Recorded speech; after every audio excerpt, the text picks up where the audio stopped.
театрдың іші жарық әрі таза. Бұл кісіні алғаш көру. Бұл жерде көріп отқандарымыздай әкімшілік администрация орналасқан. Сол кезде балалар, қазір үлкен жігіттер болды. Жағдай жасалмаған. Бізде проблемалар көп. Тасада қалып бара жатқанымыз анық.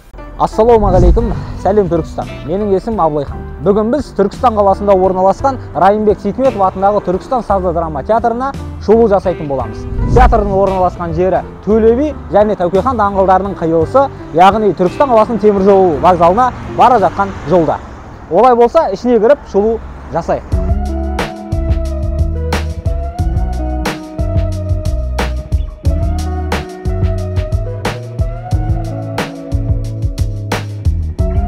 Бұл театр 1938 жылы теміржолшылар кино клубы болып ашылған. Алайда 2000 жылдан бастап Райымбек Сейтметовтың қолдауымен күрделі жөндеуден өткеннен кейін 250 орындық сазды драма театры болып ашылады. Көріп отқандарыңыздай театрдың іші жарық әрі таза және де көрермендер залы тікелей есікпен кіру арқылы байланысқан. Театрдың әкімшілік қызметкерлері театрдан кірген кезде таныстырылып тұр. Және де бұл театрда көптеген Қазақстанға еңбегі сіңген әртістер шыққан. Олар міне мұнда көрсетіліп тұр. Суреттердің арасынан біз 3 актерді бірден көзіміз шалды. Олар Шәкен Амантұров пен Нұржан Істаев, екеуі де Алдараспан Әзіл-Ысқақ театрының актерлары болса, үшіншісі Айдар Наурызбаев ағамыз. Ол кино актер болып қазіргі таңда жұмыс істеп жатыр. Және де Райымбек Сейтметов 2007 жыл өмірден өткеннен кейін 2017 жылы осы Түркістан қаласындағы сазды драма театрға сол кісінің есімі берілді. Театрға кіру құны ересектерге 1000, студенттерге 500, кішкентай балаларға 300. Және де Ұлы Отан соғысының ардагерлері мен зиялы қауым өкілдеріне және де мүгедектігі шектеулі азаматтарға тегін.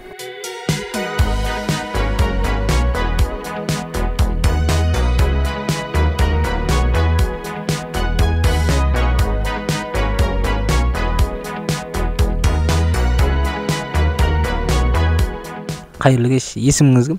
Рахмет. Театрға жиі келесіз бе? Жоқ, сирек келем. Сізге Райымбек Сейтметов сазды драма театрында қандай қойылымдар ұнайды? Драмалық, комедиялық қойылымдар ұнайды маған. Көбінесе.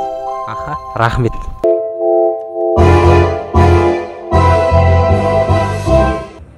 Бұл кісіні алғаш көру. Осылай? Айтылек, недер жоқ. Алдымен ұғып алыңыз, осылай қалайсыз? Ұғып алу керек. Мен бармаған жер, айланыспаған, пелдер қалмады ғой. Қайда мен қалмаш, қайда?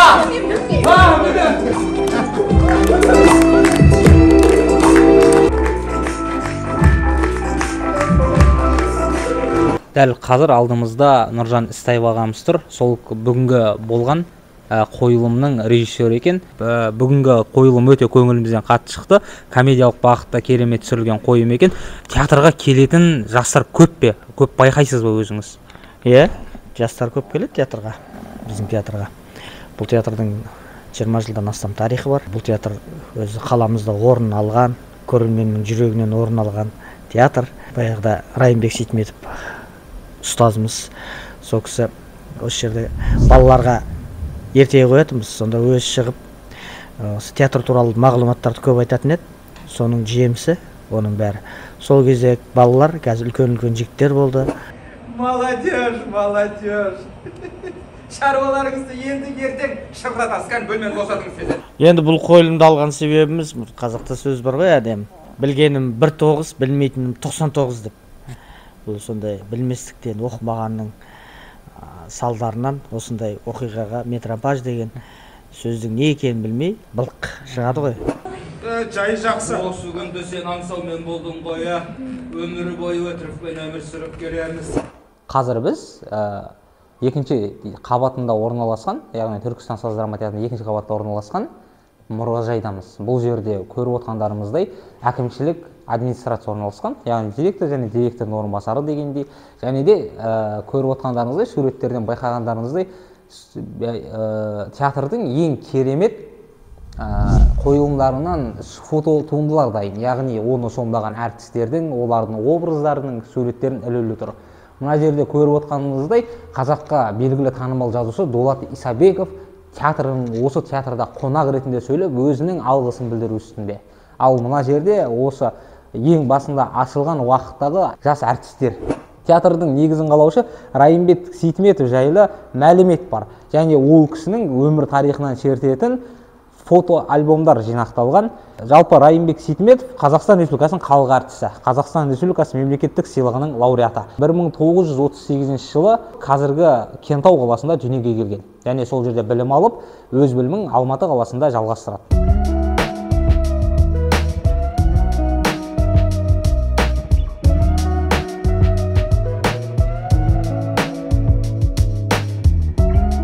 Майра ханым, қайырлы кеш. Бүгінгі қойылымымызды көрдік. Және де сізге қоятын сауалымыз, жалпы театрдың қандай маңыздылығы бар? Театр дегеніміз бұл адам өзін өзі мынау айнадан көрген сияқты, өзін өзі сахнадан көру деген сөз. Мысалға, келген көрермен, мысалы театрға келгенде біреу көңілін көтергісі келіп келеді, бір уайымын ұмытқысы келіп, а біреу бір өзінің жүрегін мазалаған бір сұрақтарға бір жауап тапқысы келеді. Мысалы бүгінгі қойылым метрампаж деген не деген? Басты кейіпкер Семен Калушин деген үлкен жасқа, егде жасқа келген кісі. Ол кісі бұл советтік уақытта жазылған дүние ғой, бірақ бәрібір қанша жыл өтсе де дәл осы заманға бәрібір үйлесіп тұр. Өйткені бұл адамның басындағы бір сондай бір жаман әдет, жаман жаңағы жалғасып келатқан үрдіс, бұл адамның білімсіздігі.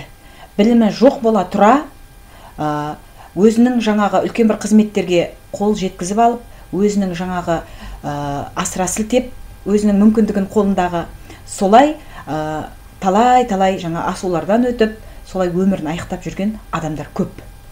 Қулық сұмдықпен, біреуді алдап арбап, қорқытып деген сияқты, Бүгінгі кейіпкер міне нағыз сондай адам еді, бірақ бұл тосыннан өмірде бір сондай бір жағдай кездесіп, өздеріңіз көрдіңіздер ғой, апалаң топалаңы шығып, қартайған шағында өмірдің не үшін өмір сүріп жүргенін бір сәтте түсініп шыға келді. Енді бұны бір талдап айтып отыра берейінші десем, негізі келіп көрген жақсы ғой. Міне, өйткені осы Калушин сияқты өмірде адамдар көп. Мынау келер ұрпақ, мынау сіздер сияқты жастар, мысалы, білім алмай соңында осындай ертең бір масқарасы шығып, осындай бір ұят білімсіздіктің кесірінен күлкілі жағдайға ұшырайтынын түсіну керек. Мінекей негізі осы жастарға да, үлкен кісілерге де тәрбиелік мәні бар, мықты бір дүние негізі түсінген адамға. Осы айда біраз пьесалар бар ма? Енді осы айда әзірге 3 қойылым бар. Құдай қаласа премьера болайын деп жатыр. 25-26-сына драма. Соған орай Құдай қаласа премьераның туындысы болады. Соған келіңіздер, көріңіздер, бағасын беріңіздер. 25-26 ақпанда жаңа премьераның тұсаукесері болады. Соған Түркістан халқын көрермендерін шақырамыз тұрғындарына. Жалпы Талғат аға, сіздің бүгінгі қойылымдағы рөліңізге өте разы болдық. Жалпы өзіңіздің осы театрға көңіліңіз толады ма? Ассалаумағалейкум баршаңызға. Жалпы бұл театр болып аталымының өзіне де 22 жыл болды. Ұстазымыз 2000 жылы осы театрды алғаш басшылық жақтан сұраныс арқылы осы ғимаратты әзірше уақытша осы ғимаратта бола тұрыңыздар. Алдағы уақытта сіздерге үлкен театр ғимаратын салып береміз деген ниеті болған. Ол кезде Райымбек ағайымыз көзі тіреді. Ол кісінің 2007 жылы өмірден өтті. Содан кейін бұл әңгіменің бәрі жел болып ұшып кеткен сияқты болды. Біз осы театрда қалдық. Енді қазір көріп тұрсыздар, Түркістан қалай түрленіп жатыр, көркейіп жатыр. Көресің, қызығасың, тамсанасың. Ал бұл біздің осы жерде 20 жылдай осы театрда қызмет етіп жүрміз. Театрымызды көріңіздер өздеріңіз. Бұл бұрынғы 1938 жылы салынған клуб, киноклуб бұл жерде. Бұл сахнасы театр деп айтуға мүмкін емес. Өйткені театр кішкентай коробка болды. Басқа ештеңе жоқ. Бұның театрға сай өзінің кругы болу керек, айналмасы болу керек, өзінің штанкеті болу керек, қанша кемінде 50 штанкеті болу керек. Жағдай жасалмаған. Ол жерден біз келеміз дағы жаңағы қойылымдарды да бір театрға сәйкес қоя алмаймыз, өйткені сахнамыз тар, кішкентай. Енді ұстазымыз Райымбек Сейтметов ұстазымыз ол кісі жай кісі емес. Ол кісі белгілі кісі, ол кісі талантты кісі. Ол кісі сонау Алматыдан жылы орнын тастап, суық осы Түркістанға, ол кезде Түркістан дамымаған, ескі Түркістан болып тұрған шағында, жарығы жоқ кезінде ол кісі келді. Осы жерден осы өзімнің туып өскен жерім ғой, осы жердің жастарын баулайын, өнерге, мынау кішкене болса да өзімдегі бар қабілетімді бұл осы жастарға түсіндіріп, айтып, тәрбиелеп кетейін деп осы жерден театр ашқан еді. Енді өкінішке орай ол кісі өткеннен соң ол кісіге жаңа ғимарат қазіргі басшылық ұсыну керек еді, беру керек еді, ол кісінің еңбегін елеу керек еді. Бұл еленбеді. Біздің сол кездегі біз баламыз. Енді қазір орта жасқа да келіп қалдық көбісіміз. Енді қазір соған бір ішіміз күйінеді, шын айтқанда. Ол кісіні, Райымбек ұстазымызды сол кезде айтқан: сіздер уақытша тұра тұрыңыздар, әлі де сіздердің үлкен ғимараттарыңыз болады деген. Сол ғимарат жоқ. Соған біздің қарнымыз ашады. Біздің осы театрға көп көңіл бөлінсе екен дейміз.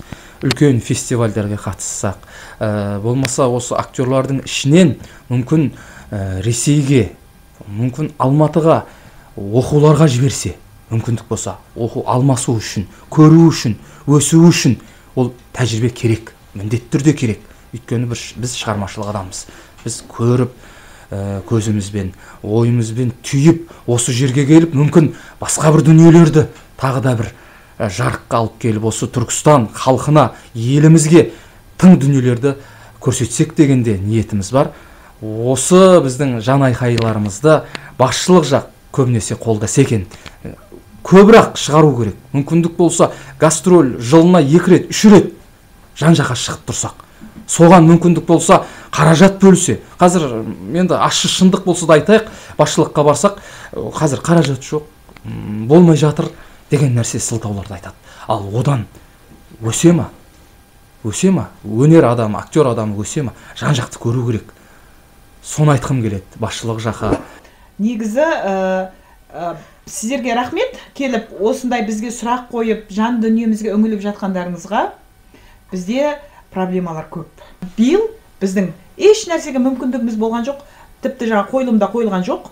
Бір қойылымды бастап едік, дайындалып әртістер пәлен ай бойы болған кезде бұл қойылым шықпайды, ақша жоқ. Қалай ақша жоқ? Былтыр 2 қойылым қойдық, сол 2021-де. Сөйтсек айтады, мүлде мәдениет басқармасы бұл театрға ешқандай ақша бөлген жоқ дейді.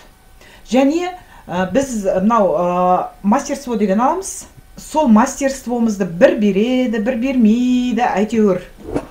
Ол енді жылына бізде негізі 5 қойылым міндетті қоюымыз керек. 2 ертегі, 3 үлкен дүниелер. Біз осы 2021 жылы 2 қойылыммен шықтық деп білем. Ол өте аз. Өйткені неге десек, ақша аударылмады дейді. Ол болмайтын сияқты біз үшін, өнер адамы үшін біз көп сахнаға шығып, шабыт алып, біз өз-өзімізді көрсетпесек, мынау халыққа бір жақсы дүниелерді көрсетпесек, онда біз несіне актерміз. Тасада қалып бара жатқанымыз анық. Қойылымды актерлық құрам керемет орындап шықты. Мен разы болдым өзім. Сондықтан себебі комедиялық болғаннан кейін белгілі бір адамдардың қазіргі заманға да келіп жеткен болу керек, бір індетін көрсетті. Ол білімсіздік, яғни білімді болуға шақырды. Көргендеріңіздей актерлардан да сұхбат алдық. Театрдың ішкі жағдайымен де таныстырдық. Актерлардың да жан айқайы, жалпы Түркістан халқында бір жан айқайы бар. Ол осы Райымбек Сейтметов театрын жаңа бір ғимаратқа көшіру. 250 орындықты көбейтуге, сахнаны кеңейтуге болмайды екен. Себебі театр ЮНЕСКО-ның тізіміне енген. Сондықтан да театр актерларының да өтініші жаңа бір ғимарат. Ол жаңа Түркістанның түрленген, жаңарған келбеті үшін үлкен бір қолдау болып табылатын еді. Сіздермен болған мен Абылайхан. біздің арнамызға тіркеліңіз, жазылыңыз және біздің әлеуметтік желілерімізге де тіркеле жүріңіз. Түркістанның ақпаратынан хабардар болыңыз.